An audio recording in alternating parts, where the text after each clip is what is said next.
नमस्कार दोस्तों, हरियाणा के सांगियों की इस खास श्रृंखला में आपका स्वागत है। और आज एक बार फिर से हमारे साथ हैं रामफल चहल जी, जो हरियाणा के सांगियों पे आपको बहुमूल्य जानकारियां उपलब्ध करा रहे हैं।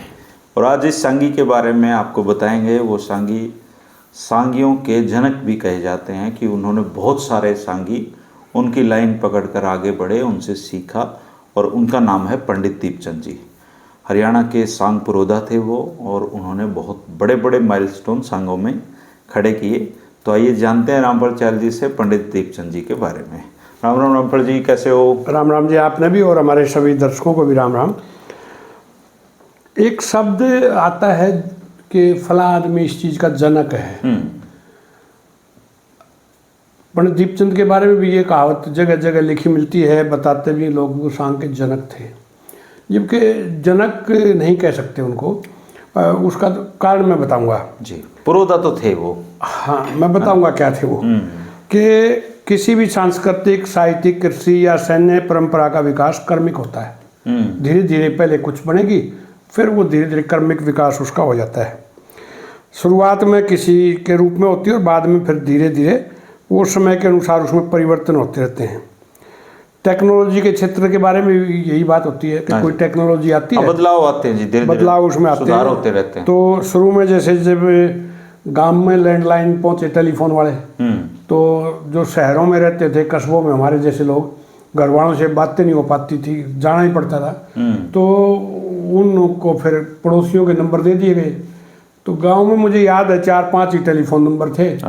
तो एक आदमी की ड्यूटी बुलाने की होया करती। हाँ, बिल्कुल यही बात मैं कहना चाह रहा था कि रिश्तेदारों को अपने पड़ोसियों के नंबर दे दिया करते। शहरों में रहते तो पड़ोसी सारा दिन इसी काम में एक आदमी की ड्यूटी लग जाया करती कि फलां का फ़ोन आया, फलां का फ़ोन आया। फिर कस्बों में एसटीडी खुली, और एसटीडी में बहुत सी अच्छी बातें भी होती थी, प्रेम प्रसंग भी चलते थे, ब्याह शादी की बातें भी होती थी। जिनकी सगाइयाँ हो रही थी वो भी अपने होने वाली पत्नियों से बात करते थे, और उनमें भी एक फिर प्राइवेट बूथ बन गए। हाँ, कैबिन वाले बूथ बन गए। और आपने देखा हुआ कि जो बेरोजगार थे उन्होंने एसटीडी के बूथ ले लिए, उनकी सगाई हो जाया करती, सगाई हो जाया करती। इस वजह से मैंने यही बात लिखी है मैंने कि भाई उनकी सगाई हो जाया करती, ब्याह हो जाया करते। और जिन प्राइवेट कैबिनों में घुस के प्रेम और विवाह के रिश्ते जुड़ते थे, उससे कई गुना विवाह बंधन आज ये जो मोबाइल पे प्रेम प्रसंग पकड़े जाते हैं, चैट पकड़े जाते हैं, उनसे टूट रहे हैं। जितने ब्याह कभी कराए थे इस फोन ने, उतने तोड़वा रहा है, उतने आज उससे कई गुना ज़्यादा तोड़वा रहा है। यानी कि टेक्नोलॉजी अब हमारी जेब में है। मुझे कुछ खरीदना है, सब्जी खरीदनी हो, कुछ भी खरीदना हो, तो टेलीफोन से पेमेंट कर दो। बड़ी मुश्किल से करनी है लेकिन करते हैं। लोगों ने पर्स रखने बंद कर दिए, पैसे रखने बंद कर दिए। मेरे पास नहीं होता जी, पर्स नहीं रखता जी मैं। हाँ, तो ये जो युवा पीढ़ी है उसके पास नहीं होता, किसी के पास भी। तो ये यही है। और एक उदाहरण, इसका मकसद ये था कि भाई किसी भी क्षेत्र में किए गए कार्यकलापों को हम केवल वर्तमान संदर्भ में ना देख के, बल्कि जब वो कार्य संपन्न हुआ था उस समय का देश, काल और परिस्थिति, 3 चीज़ें देखनी होती है। किसी चीज़ का मूल्यांकन करते हम तो आज के हिसाब से ना करें उसका।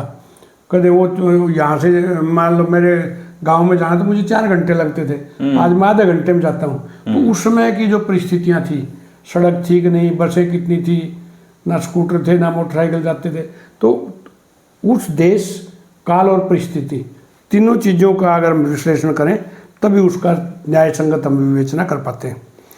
और जो सांग के जनक की बजाय इसलिए मैं कह रहा हूँ कि वो प्रेरणा पुंज थे। वो प्रेरणा पुंज थे, जनक नहीं थे। जनक क्योंकि 1200 में सांग का इतिहास तो और पुराना है। हाँ, सन 1200 के आसपास जो है ना वो चल पड़ा था सांग। तो और ये जो है प्रवर्तक भी कह सकते हैं सांग का, इनको दादा दीपचंद को हम प्रवर्तक कह सकते हैं। कारण कि अगर हम देखें कि भाई दर्शक कितने थे उस समय, कैसे उन्होंने शुरू किया, और कई किताबों में मुझे मिला कि भाई उनका जन्म जो है ना वो 1884 में लिखा हुआ मिला। 2-3 जगह देखा, लेकिन वो ठीक मुझे इसलिए नहीं लगता क्योंकि पहले 3-4 जमात वो पढ़े, उसके बाद वो पटवारी रहे कुछ साल तक। अच्छा जी। हाँ, ये एक प्रसंग की वर्ष बात कर रहा हूँ कि हरियाणा के 3 पटवारी ऐसे काम करके कि जिनको मतलब युगों युगों तक याद रखा जाएगा। कौन से जी? एक पंडित दीपचंद पटवारी थे जो सांगी बन गए, जो बहुत बड़े सांगी बन गए, युग प्रवर्तक कहेंगे सांग का उनको। दूसरा हरिकेश पटवारी थे जी, वो भी बहुत अच्छे, मतलब वो भगवान के बारे में भी कुछ लिख देते थे, है ना। हे भगवान तने समदर्शी लोग कहें न्याकारी क्यों, बुद्धू कानू को अगर हरिकेश पटवारी क्यों। तो वो था कि सांगर टीट ब्रज में कर दिए काबुल करे अंगूर तने, कि जो तेरे विरोधी हैं श्री कृष्ण को कहे कि वहां तो तूने अंगूर पैदा कर दिए और जहाँ का तू रहने वाला वहां अपने यहाँ सांगर टीट लिए बैठा है। तो खैर वो बहुत बड़े कवि थे हरिकेश पटवारी। और तीसरे इन सब से कई गुना ज्यादा जो काम करके खानपुर जो विश्वविद्यालय, भगत फूल सिंह मलिक, भगत फूल सिंह जी, वो भी पटवारी थे। ठीक है ना। तो ये 3 पटवारी तो ऐसे हैं, हमारे दर्शक और भी बता देंगे कोई कोई ऐसा पटवारी होगा, लेकिन ये 3 तो मुझे ध्यान है। तो ये पटवारी थे पहले। फिर ये एक बार ऐसा हुआ कि कलोई में कोई रिश्तेदारी थी, ये उड्डा की कलोई जो है, और खरखोदा के पास इनका गांव था खांडा। तो कलोई से आसन, खांडा गांव दादा दीपचंद जी का। हाँ, अच्छा। खांडा शेरी, 2 खांडे हैं हरियाणा में, एक तो जिला हिसार में पड़ता है खांडा खेड़ी, खांडा खेड़ी, और शायद मेरे से भी गलती से एक पुस्तक में लिखा गया था, कैप्टन अभिमन्यु जी का गांव है वो। हाँ, वो है जिला हिसार में। और ये खांडा शेरी है, खरखोदा से नजदीक है बिल्कुल। अच्छा जी। शेरी के पास। तो उनको जाना था अपने गांव में, कलोई आए हुए थे। तो रास्ते में एक जगह है, तो वहाँ कोई साधु तपस्या करते थे। तो साधु तपस्या करते थे, तो वो जो है ना उसमें जाने लग रहे थे। साधु ने आवाज़ लगाई, अरे भाई जाने वाले पानी पिला दो, जाने वाले पानी पिला दो। तो वो गए साधु के पास, उन्हीं से बर्तन लिया कोई और बहुत दूर से उनको पानी ला के पानी पिलाया। अच्छा। वो बैठ के आराम करने लग गए, वो पानी ला के। तो साधु ने कहा कि भाई और क्या करते हो? बोला जी मैं पटवारी हूँ, लेकिन जी नहीं लाग रहे इस काम में। बोला फिर क्या करना चाहते हो? बोला बस गाने बजाने का थोड़ा सा मन में है, दिमाग में चलता रहता है, लेकिन मैं गा नहीं पाता। तो उन्होंने कहा चलो आज के बाद आप ऐसे गवैये बनोगे कि अमर हो जाओगे। वो पानी पेड़ा काम आ गया। तो वो जो बात चल रही थी भी 1884 मानते हैं। तो कुछ दिन तो पहले शिक्षा प्राप्त की, फिर पटवारी रहे काफ़ी समय तक, फिर नौकरी से त्यागपत्र देके और वो साधु से मुलाकात हुई तो कथावाचक बन गए जी शुरू में। तो कई साल तक कथावाचन किया इन्होंने। तो कथावाचन करते करते कुरुक्षेत्र में, जैसे पहले भी किसी उसमें बताया था हमने कि 2 अखाड़े थे, भाद्र और नानक का। ठीक है। सुबह इनका पंडाल खाली हो गया।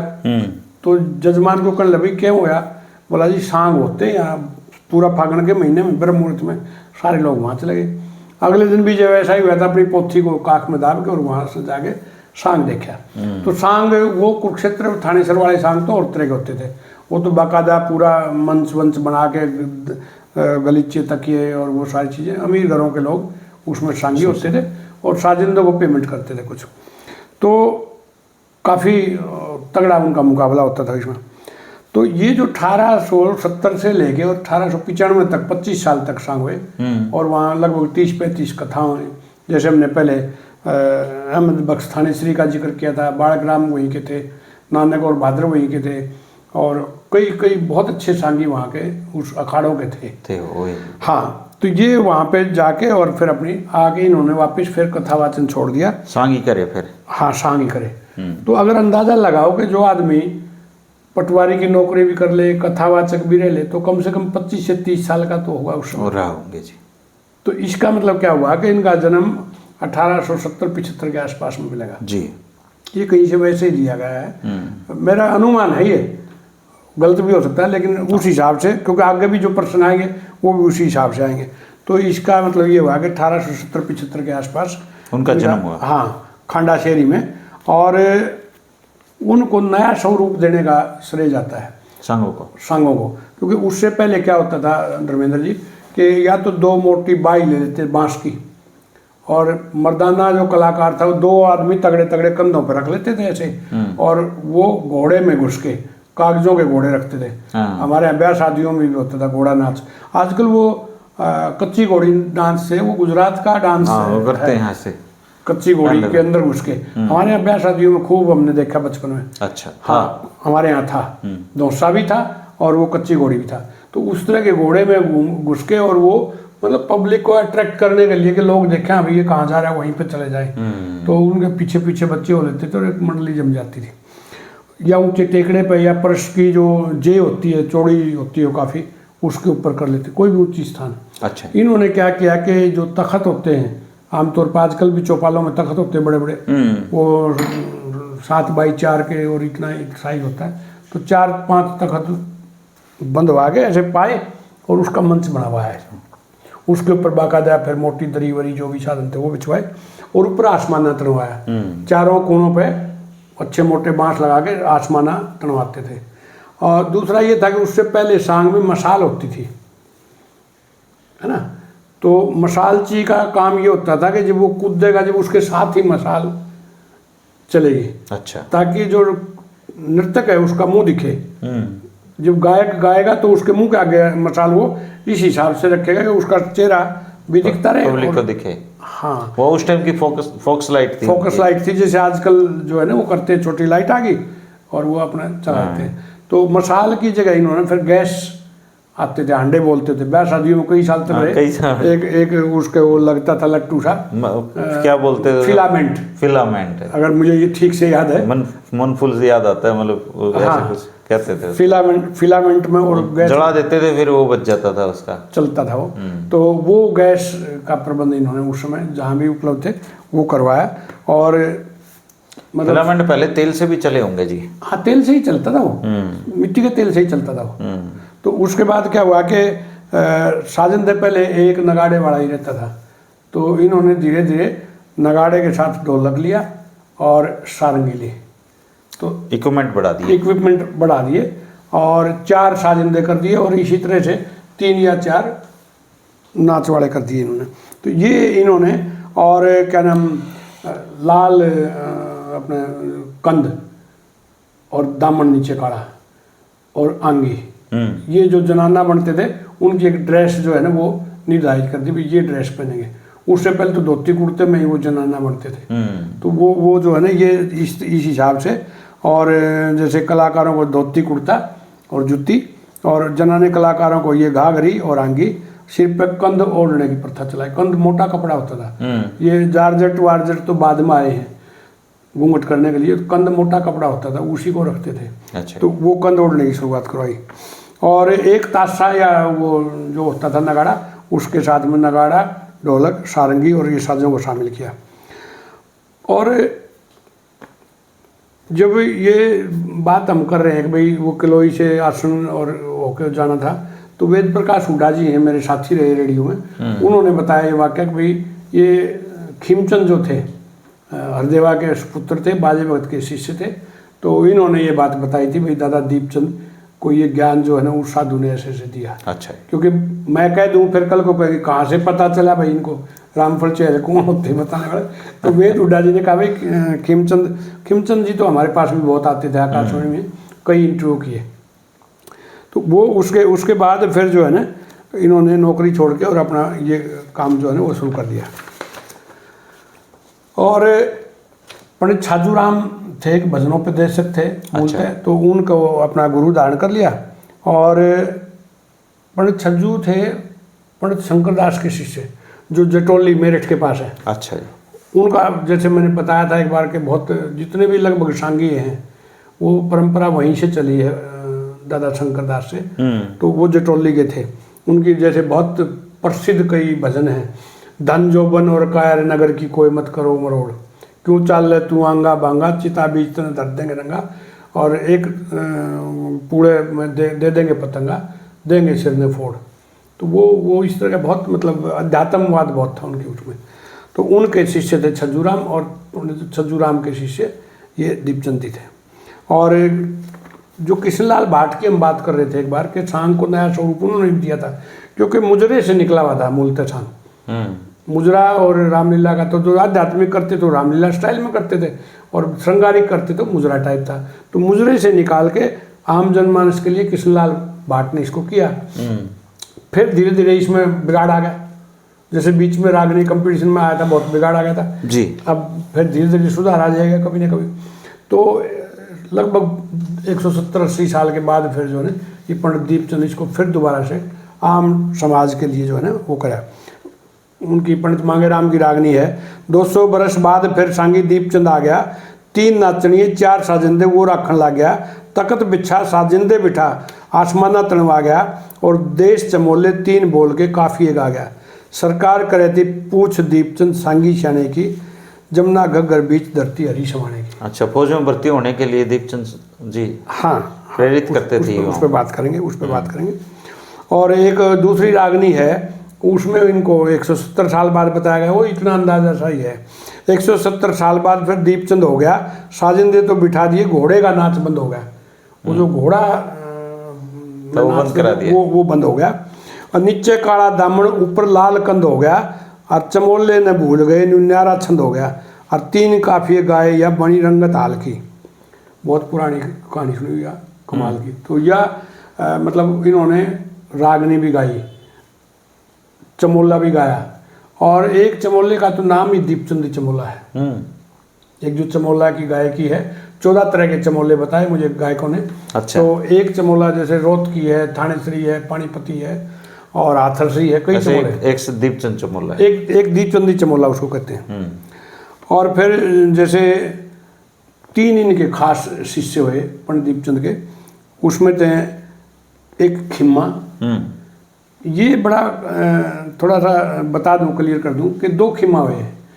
एक स्वामी खिमचंद जो हरदेवा के पुत्र थे, अभी जैसे मैंने कहा कि हमसे मिले। एक इनके शिष्य थे, पहला शिष्य खिम्मा ही था, और वो खिम्मा कुंडल के थे। वो खिम्मा कुंडल के थे जो पंडित दीपचंद के शिष्य। दूसरे कुतुबी जो सिसाना के थे, और तीसरे हरदेवा जो गोरड़ के थे। तो 3 शिष्य इनके हुए, खिम्मा, कुतुबी और हरदेवा। पंडित मांगेराम की है कि दीपचंद के खिम्मा कुतुबी धोड़ी चादर ओढ़ा करते। दीपचंद के खिम्मा कुतुबी धोड़ी चादर ओढ़ा करते, आडा तिरछा ढूंगा मार के हाथ तले न कोडा करते। गोली की जो चलन निशाने 3 काफिए छोड़ा करते, खिम्मा सोरठ बन जाता, दीपचंद बनता बंजारा। बीजा सोरठ का जो सांग था उसमें बंजारा भी पात्र आता है। तो बीजा सोरठ का कहते इतना बढ़िया सांग था कि लोग यूँ आगन सरकते रहते, और वो मतलब उठने की या दंगल छोड़ने की हिम्मत नहीं थी। तो वो इस तरह का काम कर दिया था। मरगे कुतुबी मेरे मार दिया फटकारा, खिमा सोरठ बन जाता, दीपचंद बनता बंजारा। मरगे कुतुबी मेरे मार दिया फटकारा, बिजा बनकर आया करता बीण बजा के सांग दिखारा। 2 नकली तख्ता के ऊपर बकते बात उगाड़ी। जो नकलची थे वो थोड़ा सा अच्छा मंदा भी बोल दिया करते। तो इस तरह से ये इनके सांग का ताम झाम था पंडित दीपचंद का। और इन्होंने दोहा, काफिया, चमोला, देश और राग पर आधारित गाया। बहुत सुरों के बहुत पक्के थे। और एक महाराष्ट्र की गायन शैली है लावणी बहुत फेमस है। हाँ, बहुत फेमस है वहाँ उधर। तो लावणी से मिलती जुलती इन्होंने जो है छोटा देश के नाम से तर्ज निकाली। अच्छा। हाँ, देश राग है गायकी का, तो उससे मिलती जुलती देश राग के ऊपर आधारित वो निकाली, जो कि बहुत प्रसिद्ध हुई।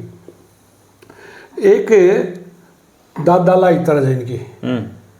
दादालाई का मतलब ये होता है कि भाई हम 2-3 पीढ़ी, जैसे हमारे जो पिताजी की जमीन है वो हमारी दादालाई है ना, और उनके पिताजी से मिली थी, उनके लिए भी दादालाई थी। दादालाई का घरू तर्ज भी बोल देते इसको।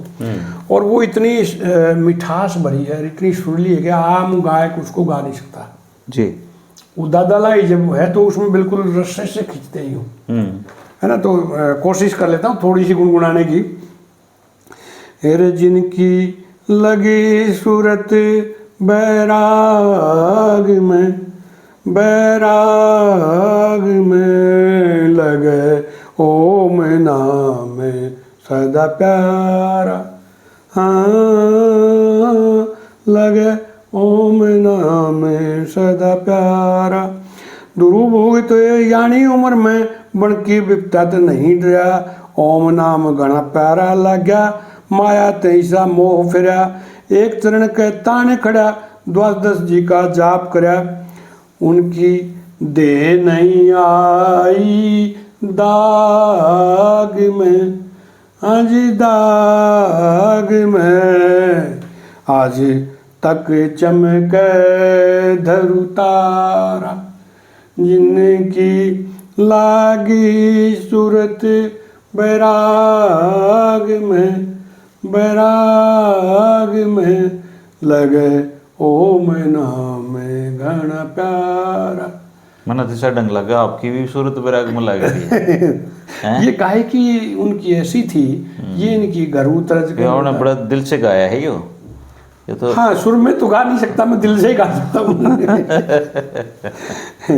और इनकी प्रसिद्धि धर्मेंद्र जी इतनी दूर दूर तक फैली, और ये हुआ कि जब ये पूरी अपनी, जिसको हम आज कहते हैं, पीक पे है। अच्छा जी। हाँ, जब ये पूरी अपनी ऊंचाइयों पे थे, बुलंदियों पे थे, उस समय ये पहला विश्व युद्ध छिड़ गया 1914 में।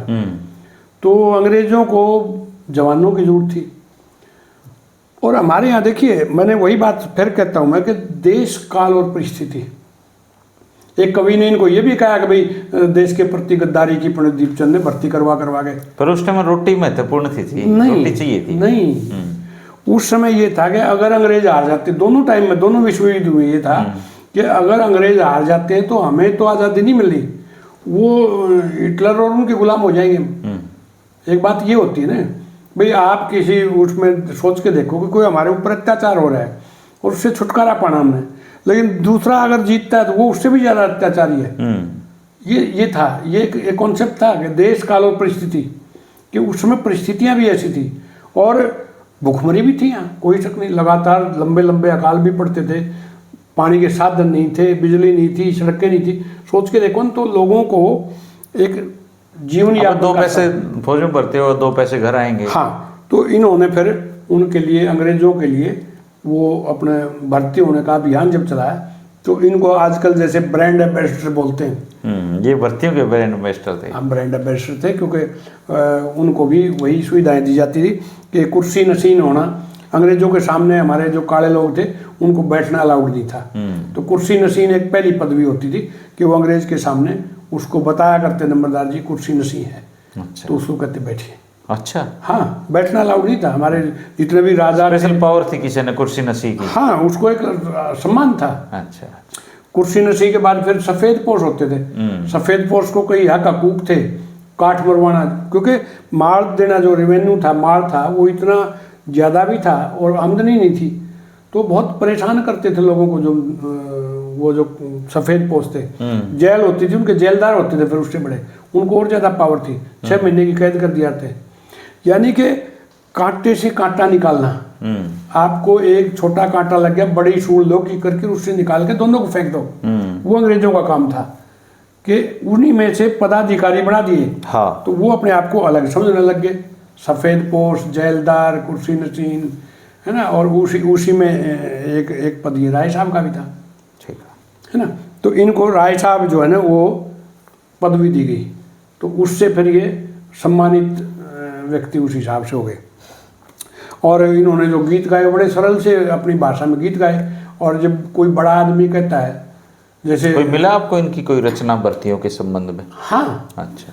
भर्ती होलो रे थारे बार खड़े रंग रूट, उड़े मिले तुमने टूटे लित्र, उड़े मिले फुल बूट।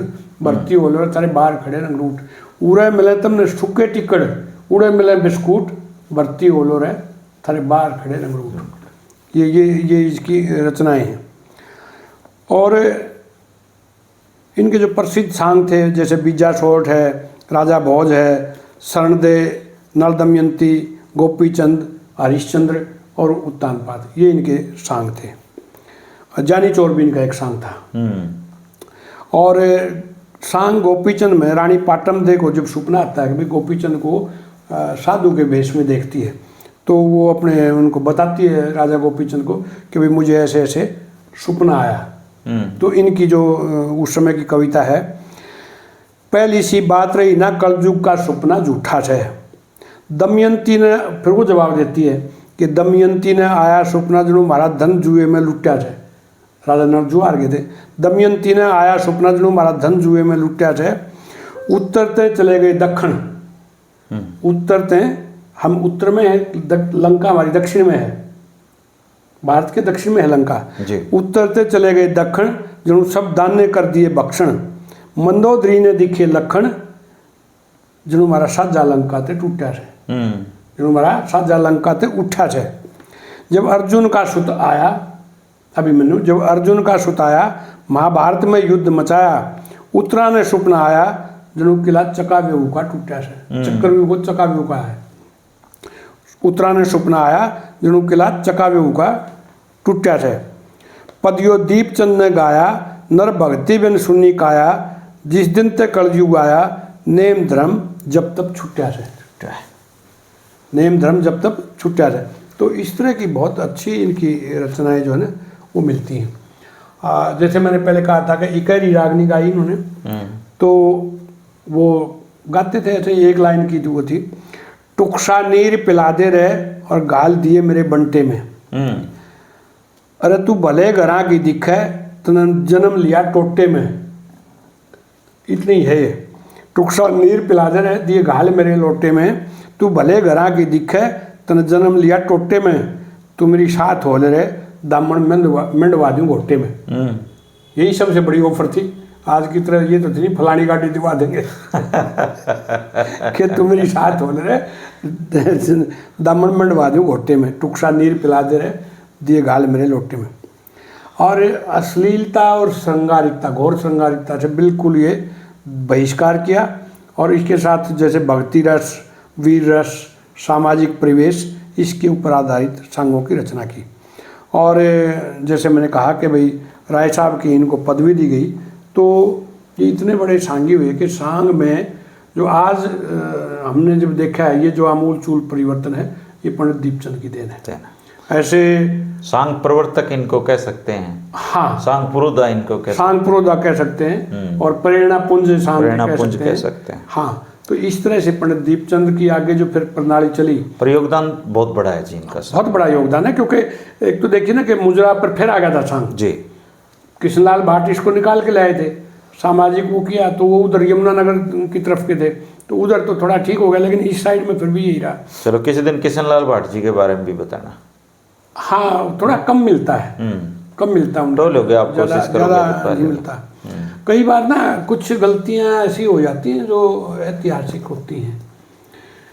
किसी मेरे जैसे अनगढ़ लेखक ने, हालांकि बड़ा सम्मान करता हूँ उस आदमी का और मैं नतमस्तक होता हूँ, उसने क्या किया कि चंद्र किरण का सांग लिखा और छपवाया, और उसमें जैसे मौका आया उसमें जो भी रागनी जिसकी भी मिली हुआ है लिख दी और उसी के नाम से लिख दी।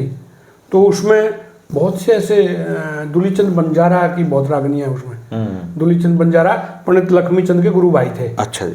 जोगी मान सिंह के शिष्य थे वो। तो वो हैं चित्रू की, भरथू की, और बहुत से ऐसे सांगियों की हैं जो और कहीं नहीं मिलती। तो एक एक दो दो रागनी वो मैं कल पूरा दिन इस पे लगाया कि भाई कैसे कैसी रचना है, लेकिन कृष्णलाल भाट की रचना अभी तक नहीं उपलब्ध है। कहीं से मिलेंगे तो जरूर तो बताएंगे। इनकी आगे प्रणाली में कौन कौन है जी? आगे प्रणाली में इनके शिष्य जैसे मैंने बताया कि खिम्मा, कुतुबी और हरदेवा। हाँ, हरदेवा के फिर शिष्य हुए बाजे भगत, और बाजे भगत में फिर ये क्या नाम खीमचंद और दूसरे ये आ गया जी। तो लंबी चली इनकी, लेकिन हुआ क्या कि इनकी तर्जें एक तो इतनी मतलब ऊंची थी और इतनी जोर पड़ता था, पेट की आंत इकट्ठी हो जाती थी इनकी दादालाई तर्जों में, और रस्सा खिंचाई की तरह से चलती थी। तो वो अब आसान ढूंढते हैं। फिल्मी धुनों का एकदम से क्यों प्रभाव पड़ा कि उनमें जोर नहीं पड़ता। वो फिल्मों वाले बैठ के गाते हैं जैसे हम बैठे हैं। ये कलाकारी थी, ये कलाकारी थी कि ऊंचा। और उस समय देखिए कि ना तो माइक थे ना और कुछ था। आज माइक से भी लोग उतना नहीं गा पाते जो बगैर माइक के। कोई कहते हैं 3 कोस आवाज़ सुनती थी हरदेवा की, कोई कहते हैं बाजे की 2.5 कोस आवाज़ सुनती थी। तो ऐसी आवाज़ें थी इनकी और इतना जोर से गाते थे। बहुत तो बढ़िया जी। सांग के जो देन है पंडित दीपचंद की, उसके लिए हम इनको श्रद्धासुमन अर्पित करते हैं। और हम आपको धन्यवाद करते हैं कि आप दादा दीपचंद जी के बारे में बताया। दोस्तों, हरियाणा के सांगियों की परंपरा को पहली बार रामफल चहल जी ने बड़े प्रयास करके पूरे यूट्यूब पे आप चले जाओगे तो हरियाणा के सांगियों की इतनी विस्तार से श्रृंखला किसी भाई ने नहीं चलाई। ये तो संयोग से रामफल चहल जी मुझे मिले और एक विचार ने ये श्रृंखला बना दी। तो हो सकता है ये इन सांगियों का ही आशीर्वाद रहा हो कि ये श्रृंखला बिल्कुल बननी उन्हीं का थी, है ना, कि उनको याद कर रहे हैं। तो एक एक करके तमाम सांगियों की जानकारी हम आप तक लेकर आते रहेंगे। जब आपको ये पसंद आई हो तो चैनल को सब्सक्राइब कर देना, 2-4 लोगों को आगे फॉरवर्ड कर दिया करो ताकि हमारी कला और संस्कृति बची रहे। धन्यवाद, नमस्कार। राम राम।